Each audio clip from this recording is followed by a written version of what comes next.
Olá pessoal, esse vídeo aqui é sobre conjuntos e operações básicas, tá? É um vídeo para ajudar a relembrar sobre conjuntos, tá? E os sinais de operação, tanto na adição e como na multiplicação também. Então, vamos revisar aqui um pouquinho sobre conjuntos, vamos falar sobre os números naturais. Os números naturais, na verdade, são os números da contagem, ou seja, são todos os números que eu uso para contar. Então, eu uso 1, 2, 3, são todos os números inteiros positivos. No livro de vocês, o conjunto dos números naturais começa a partir do 1 e vou seguindo até infinitamente, tá? A contagem.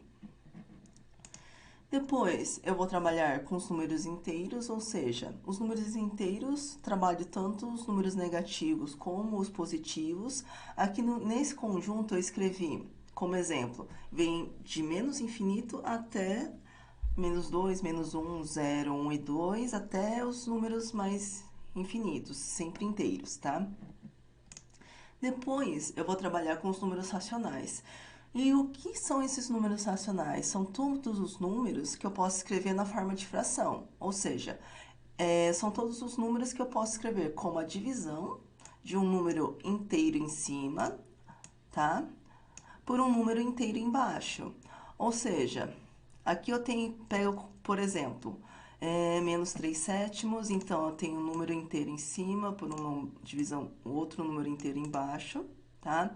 Depois, como exemplo, eu tomo 2 terços, então eu tenho 2, que é um número inteiro, dividido por 3 também, que é um outro número inteiro. Lembrando que o número no denominador, ou seja, esse número abaixo da fração, ele deve ser diferente de zero. Nunca podemos dividir um número por zero, tá? Depois aqui eu tomo como exemplo 1/5. O 2 também, ele também é um número racional, ou seja, 2 eu posso escrever como 2 dividido por 1. Então, como eu posso escrever ele como uma fração, então o número 2 também é um número racional. Outro tipo de número racional são aqueles que nós chamamos de dízima periódica. Por exemplo, fazemos uma divisão e na conta dá o resultado, por exemplo, 2,333 e assim por diante. Falamos também que ele é um número racional porque ele é uma dízima periódica, ou seja, esses números após a vírgula eles se repetem, tá? Outro exemplo de dízima periódica seria se eu tivesse 7,434343 e assim por diante. Vejam que essa parte após a vírgula eu tenho a repetição. Então, eu chamo esse número de dízima periódica. Se é uma dízima periódica, eu sei que é um número racional também, tá? Depois eu tenho os números irracionais.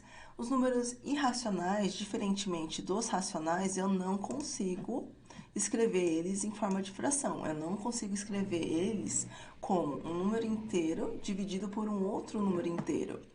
Alguns exemplos de números irracionais são menos raiz de 3, um número π, que é aproximadamente 3,14.